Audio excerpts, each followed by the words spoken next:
Most of us are constantly being shaken. We're being stressed. We're being poured. When I look to the Lord, I'm not going to be shaken. I'm not going to let anything shake me. I'm not going to let anything make me feel downcast. Over the past few years, British evangelist J.John has become a favorite among the viewers, so we wanted to share another great message from him. Today he'll be talking about perspective, and if you've ever gone through a tough time, you know how important it is to have an accurate perspective on your situation. Here's J.John speaking at River of Life Church in England. Killy and I, we went to speak at this conference. And they put us up in a hotel, and we were put up on the 37th floor of the hotel, okay, pretty high. And we were about to go to bed when we started to hear some fireworks. And the curtains were already closed, so we opened the curtains and we couldn't believe it. The fireworks were just outside our window. Literally outside our window. But we were like one floor above the fireworks. So we drew two chairs, pulled them by the window, sat by the window, and we had a 30-minute firework display, and we were able to view them from above. And the perspective was completely different to any other experience that we had had in our lives viewing fireworks. Now, what do we need in life? We need insight. We need foresight. We need oversight. Insight is like looking at something detailed. So it's like looking at something through a microscope. Foresight is looking at a distance, but it's like looking through a telescope. Oversight is a bit like being in a helicopter, looking down at where you live. The perspective is very different. What do we need in life? We need insight. We need foresight. We need oversight. What do we need in life? One, insight, foresight, oversight. There'll be a lot more of that, so when you reply, do it with a bit more enthusiasm. Okay, insight, foresight. Now, who has got insight? Who has got foresight? Who has got oversight? Okay, that's a question, not a rhetorical question. Who? Only the Lord. Only to the Lord. So, and that's why in worship, we are tuning into the melody of heaven. We're tuning into God. Because what do we want? We want to have His insight. We want to have His foresight. We want to have His oversight. And of course, we want to have some hindsight. Wouldn't you fancy a bit of that as well? Yeah? It would be very good to have a bit of hindsight, but sometimes, we've got so many blind spots, haven't we? We've all got blind spots. All of us have got blind spots. That's why they're called blind spots, because you can't see them. And if a human doesn't reveal those blind spots, it'd be great if God will, and God will. He really will. So, what I want us to do this morning is I want to encourage you to look in 5 different directions. Okay? 5 different directions. You see, if we change the way we look at things, the things we look at change. That was very good, wasn't it? Yeah. There'll be a lot of good things like that. Okay? Now repeat that after me. If we change the way we look at things, the things we look at change. Now, what was God's first question to Adam in the beginning of the Bible? What was God's first question to Adam? Apart from the pastors, they can't answer this one. Right, anyone else? What was God's first question to Adam? Where are you? Yes, you get a free book. At the end of the service, go to the bookstore, you can have a free book. Where are you? What was Jesus's first question? Who can answer that one? What was Jesus' first question? Come on, free book. Who knows this one? What was Jesus? No? Any? Huh? You're almost right. I'll let you have a free book. Jesus' first question was this: what are you looking for? That was his first question. God's first question: where are you? Jesus' first question: what are you looking for? Okay, so I'm gonna ask you those two questions. Where are you? Where are you? Where are you hiding? Are you hiding? Behind some fig leaves? Where are you? What are you looking for? Free book? All right, I tell you what, because you were bold, although some people would say you're cheeky, but I'm going to take that bold. I'm going to let you have a free book, but no one else can. Otherwise, boy, right, you can have one. Because I did like your cheekiness. Right, so what I want you to do, and I want to remind you this morning, is look in 5 directions. Okay, number 1, look up. Number 1, up. Look up. The psalmist in Psalm 121 wrote this: I lift up my eyes to the mountains. Where does my help come from? My help comes from the Lord, the maker of heaven and earth.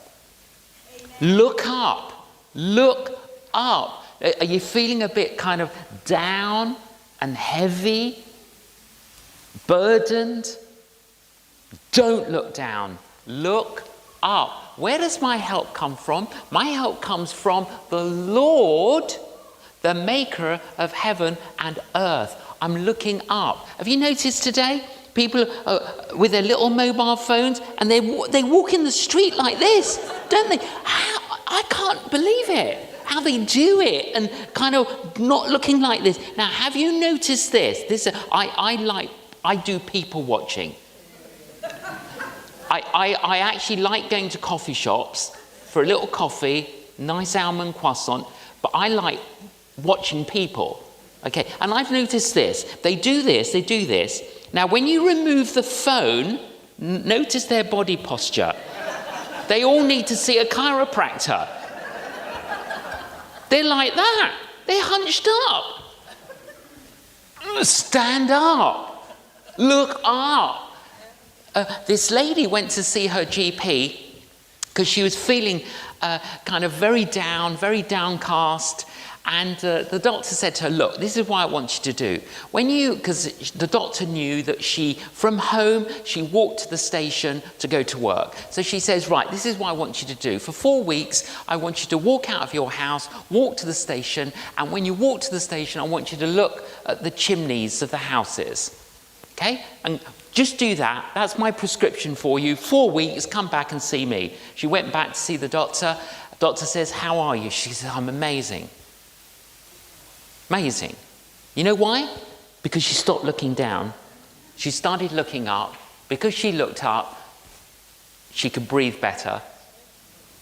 She could feel better. I mean, just the physical posture of just looking up. And for us, of course, we're looking up to the Lord, the maker of heaven and earth. And it's a reminder, isn't it? This Lord, who's the maker of heaven and earth, I mean, if he made the whole earth, all the heavens, he's pretty capable. Isn't he? He's pretty capable, and it's a reminder that actually when I start looking up rather than focusing on my little problems, I gain insight, I gain foresight, I gain oversight, and it changes the way I see things. So we read in Psalm 105 verse 4, look to the Lord and his strength. Seek his face always. Look to the Lord. Look to his strength, because our strength is weak. And we read, those who look to him in Psalm 34 verse 4, those who look to him are radiant. Their faces are never covered with shame. Shall I tell you why your pastors, Terry and Juanita, why do they look radiant? It's not because they use a product, some kind of product. It's like, wow, Juanita's discovered this product that we've not discovered. That's why she's always looking radiant. I can tell you why those two look radiant, because of Psalm 34 verse 4. Those who look to him are radiant. They're always looking to the Lord. They're spending time with the Lord. They're drawing from the Lord.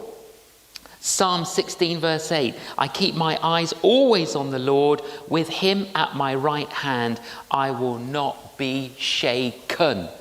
You see, most of us are constantly being shaken. We're being stressed. We're being pulled. But when I look to the Lord, I'm not going to be shaken. I'm not going to let anything shake me. I'm not going to let anything make me feel downcast. So look to the Lord. And there's quite a lot of pressure in our society, in our world, in our communities not to do that. But I would rather stand with God and be judged by the world than stand with the world and be judged by God. Wouldn't you? Yes. Repeat that after me. I would rather stand with God and be judged by the world than stand with the world and be judged by God. Okay, number one, look up. Number one, look up. Correct. Look up. We're increasing the enthusiasm here. This is good. Number two, look in. Number one, number two, look in. So we read in 1 Samuel 16 verse 7, the Lord doesn't see things the way you see things. People judge by outward appearance, but the Lord looks at the heart. Psalm 139, search me, God, and know my heart. Test me, see if there is any offensive way in me. We were staying at this hotel. Well, when we travel, unless we stay with friends, we stay in hotels, of course. And I do like it. And they put us up in this hotel. And I'm like a little kid when I get into the room. I want to have a look, look at the view, look at the room. And then I go into the bathroom. And I'm so excited if there are two sinks. Because we've only got one at home. Okay, and when there's two sinks, I'm like, yeah, I've got my own sink. It's really great, and it's got, and in this particular hotel there were two sinks. I was a little happy bunny, and they had a big mirror, and like 5 times the size of our mirror, and I'm like, wow, But sometimes the big mirror is, it's a bit too big, really, isn't it? Because you don't want to see everything, do you? But then there was this little mirror, and I'm like, I open the drawers, have a look what's in, but this mirror, and I pulled out the mirror, and as I poured this little mirror out, it was a magnifying mirror.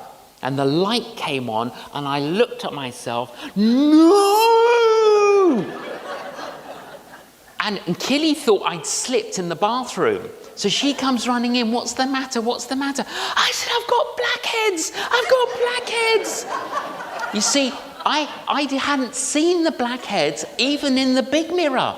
The big mirror didn't show the blackheads. I pulled this little mirror out. It was like, I thought my nose was one big blackhead. Where did I get this blackhead from? Now, what would it be like if you and I looked into God's mirror? Ooh, I know, a bit humming there, eh? A bit humming there. What would it be like if we looked into God's mirror? At the airport, you've got to put your stuff through an X-ray machine. You've got to go through a machine. What if we went through God's X-ray machine? What would God pick up? What would God pick up in my mind? What would God pick up in my heart? What is it he would pick up? What would he see? He'd see all sorts of things. Jesus made 8 statements. They're known as the Beatitudes. And in one of those, and the word beatitude in Greek, magarios, blessed, be happy. Yeah? And in one of those, it says this: blessed are the pure in heart, who shall see God. Okay? The word pure in Greek, I'm Greek. Yeah. So don't worry. But now you can say you know a little Greek. But the Greek word for pure is gatharos, which literally means no mixed motives. So who are the people? Who are the people that are going to see God? They're the people who have no mixed motives. They're the people who have no agenda. No other agenda, no other motive. They're the people. There's no underlying hidden little thing going on here. I'm looking to the Lord. That's what I'm looking. I'm looking to the Lord. But I know as I look into my heart, I need some cleansing. Do you know when the first Russian astronaut returned from space, first interview, first question, did you see God? And he said, no, I did not. The Soviet Union heralded this as proof that God did not exist. Did you know that? I mean, it's unbelievable, isn't it? Anyway, this professor got up at the university and he said to his students, you see, astronaut Yuri, he came back. He did not see God. He did not see God. There is no God. And then one student stood up and said, Professor, may I ask a question? Astronaut Yuri, does he have a pure heart? And the professor's like, what do you mean, does he have a pure heart? And the student said, well, only the pure in heart will see God. Only the pure in heart will see God. We look up, we look in. I'll revisit the looking in a moment. Number 3, we look back. Okay, number 1, we look. Number 2, we look. Number 3, we look back. So we read this in John 1 verse 29. John, who is John the Baptist, saw Jesus coming towards him and said, look, there is the Lamb of God who takes away the sin of the world.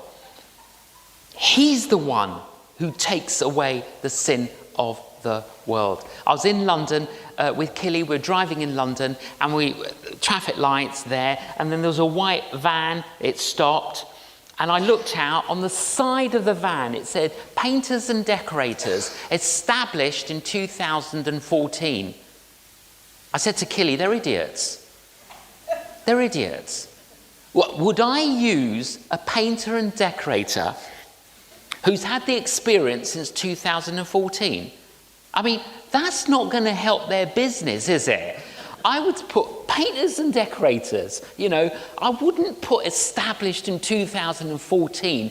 That doesn't carry much weight, does it? Now, there's a lovely store in London, department store, Fortnum & Mason. Outside the store, there's a big sign. It says, established in 1707. I think they know how to run a department store, don't they? They've had a bit of experience, haven't they? Okay, but Christianity, established 2,000 years ago, billions of satisfied customers. Billions.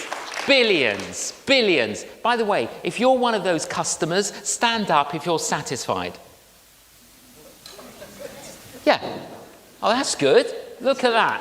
Eh? That's encouraging. We've got satisfied customers here. Thank you. Please take your seats.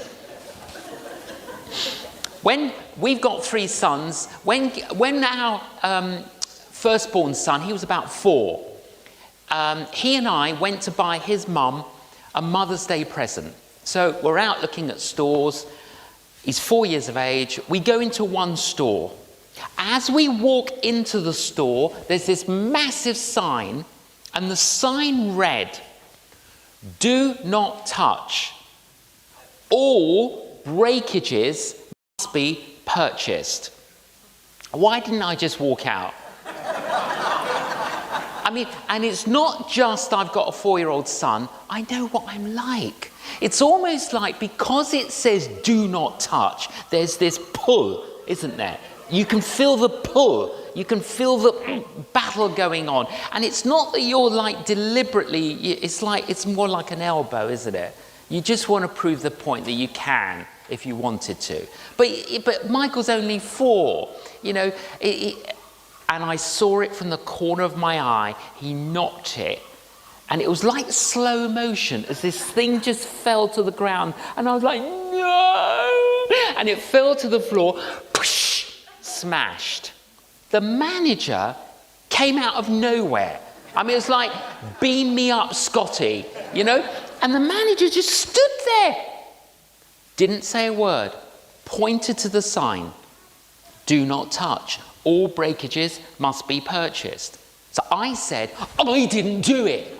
I didn't do it. He did it. He did it. And I thought, why don't I just walk out? I'll walk out, he can pay for it. Well, I didn't break it, he broke it. He's got to take responsibility. Now, there's no way that 4-year-old Michael could pay for the damages. Only his daddy could pay for the damages. There is no way that you and I can pay for the damages. Only our Heavenly Father can pay for the damages. And he did. There's that beautiful picture of the great artist who went back to the very small rural community where he was born and he was brought up. And he's walking around the village stores. There's an antique shop. He looks in the window. Cannot believe what he sees. In the window is one of his masterpieces. It was a painting that he had painted years before he was famous. The frame was broken, the picture was scratched and dirty, but it was his. But he couldn't go into the antique shop and say to the owner, "That's my painting, give it back to me." If he wanted it back, he had to buy it back before he could clean it, restore it, reframe it. That's what Jesus did. Jesus Christ died upon a cross, shedding his blood, because by doing that, he was able to buy you back, buy me back. He was able to clean us. He was able to restore us, and he was able to reframe us. That is the good news of the gospel. That is the good news of Christianity, and that's why we could spend 20, 25 minutes thanking him for what he did. And in Matthew 5, verse 14, this is what we read. "You are the light of the world, like a city on a hilltop that cannot be hidden. No one lights a lamp and then puts it under a basket. Instead, a lamp is placed on a stand where it gives light to everyone in the house. In the same way, let your good deeds shine out for all to see, so that everyone will praise your heavenly Father. So yes, we have sung. Yes, we are fellowshipping. We're digging into God's word. But when we leave as his witnesses, as his ambassadors. You see, people don't care how much we know until they know how much we care. They don't care how much we know until they know how much we care. Now, some people create happiness wherever they go, and some people create happiness whenever they go. I mean, let's be honest. Come on, there are, aren't there? I mean, sometimes when they leave, you're like, oh, that's good, isn't it? Oh, dear. Don't be one of these people that creates happiness whenever you go. Be one of these people that creates happiness wherever you go. Be one of those people. There are two reasons today why people are not yet Christians. One, they've never met a Christian. Two, they have met a Christian.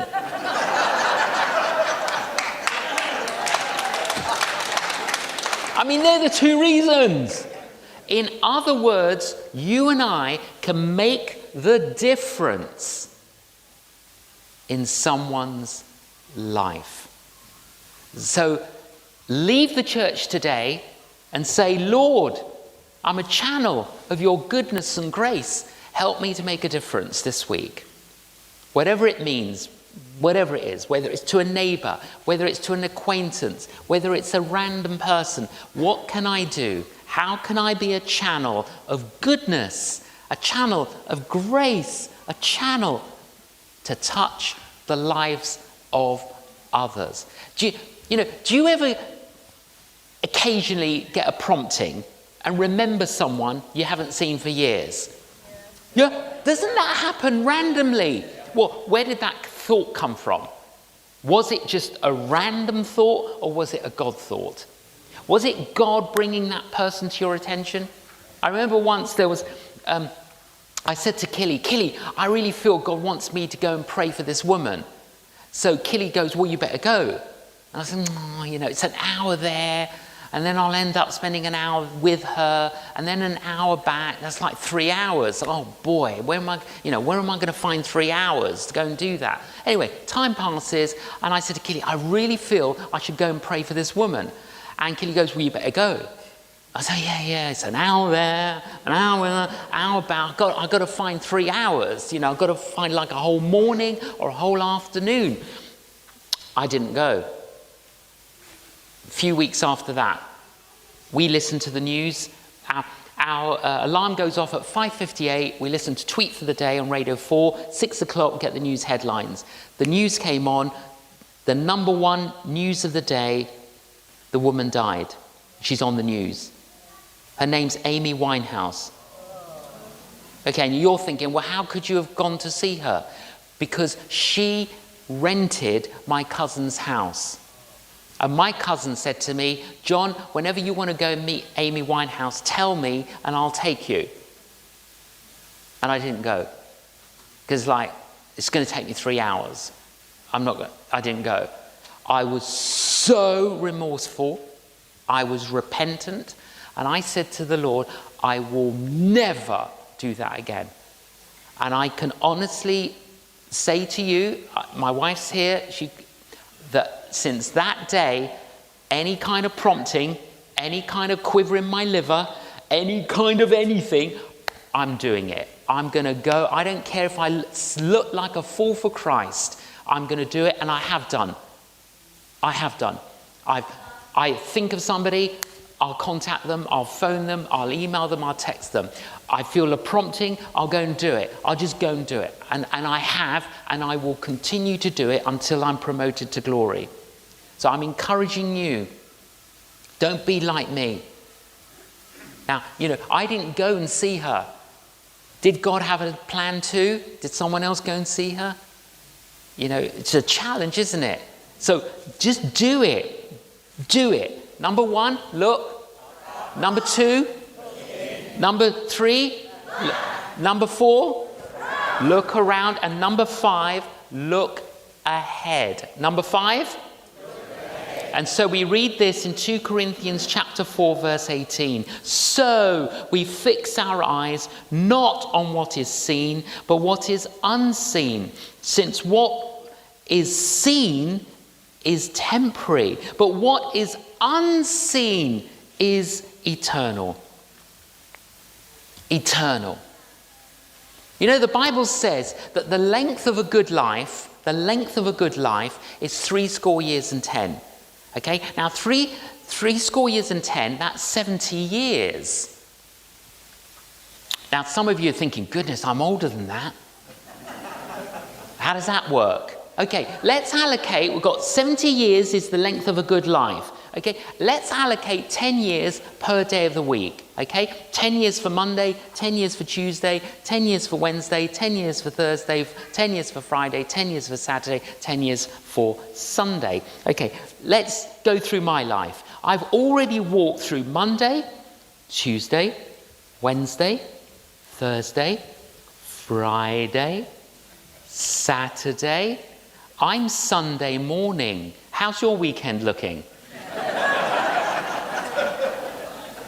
Okay, those of you that are older than 70, sometimes God gives us an extra bank holiday Monday.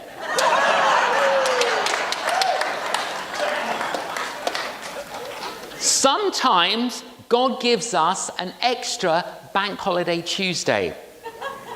But I can tell you this, not many people get an extra Wednesday.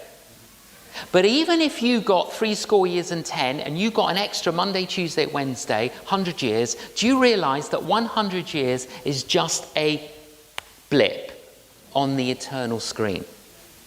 It's just a blip on the eternal screen. That's all it is. So it's like, whoa, look ahead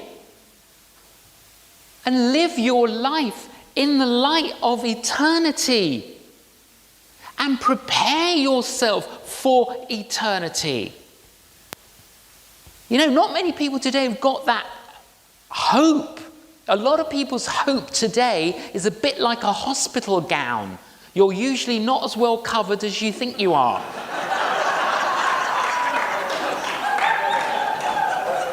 Well, you can hear it sometimes. You hear it in people's voices. Oh, I hope so. What do you mean you hope so? This is a done deal. We look forwards. Life without Christ is a hopeless end. But life with Christ is an endless hope.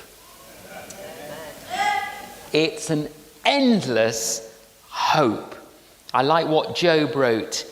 You will feel secure because there is hope. So what do? Number 1, we look.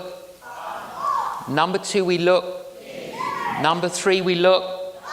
Number 4, we look. Number 5, we look ahead. So I want to encourage you today to leave today saying, that's what I'm going to do. I'm going to keep looking up. I'm going to keep looking in to remain clean.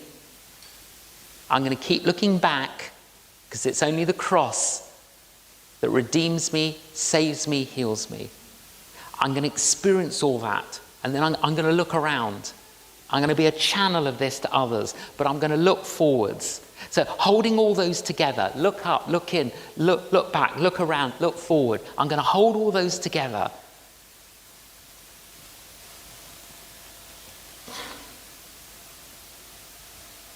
Go as far as you can see and see how far you can go. Go as far as you can see. You see, that's the thing, isn't it? Because it's like, well, how far I can see right up to there. But when I go up there, I can see further. Go as far as you can see, and then see how far you can go. That's my encouragement to you today. Go as far as you can see, and then see how far you can go. Press on. Move on. Become bigger, better for the Lord. Look up. Look in. Look back. Look around. Look forwards. That was such a great message, and I think I'm going to have both my boys watch it. It seems like young adults today are especially susceptible to having tunnel vision, and J.John's message was a great reminder to always be looking for the bigger picture. And we finally got J.John to come to Colorado last fall, and it was really a joy to meet him and his wife, Killy. One of the things that most impressed them during their time here was our team of counselors who spend all day on the phone giving great advice and listening to people who need perspective and help. That's a free service we've been honored to provide for almost 50 years. So if today's program brought up some issues that you'd like to talk about, perhaps you're worried about someone who seems to have lost perspective in life, please give us a call. You know, our nation is only as strong as the families in it, and we are working hard every day to provide resources for your marriage and for your parenting journey. And as a nonprofit ministry, we rely on your partnership to give those resources to everyone who needs them. And when you make a monthly pledge of any amount, we'd like to send you a great book from J.John called Jesus Christ, the Truth. It provides logical support for Jesus' time on earth and the resulting growth of Christianity.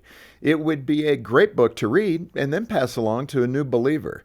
And if you can't make a monthly pledge right now, we understand. We'll send the book to you for a one-time gift of any amount.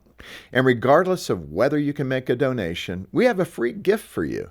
Visit us online to gain access to a free collection of 5 great messages from J.John, plus today's presentation with extra content. Yeah, you can get your copy of Jesus Christ, the Truth by J.John when you follow the link in the description below, or call 800, the letter A in the word family, to donate and get the book, or to request a call back from one of our caring Christian counselors. And please hit the subscribe button to access more videos like this. And if you would, please leave a comment to let us know what you think of today's show. And thanks for watching Focus on the Family with Jim Daly.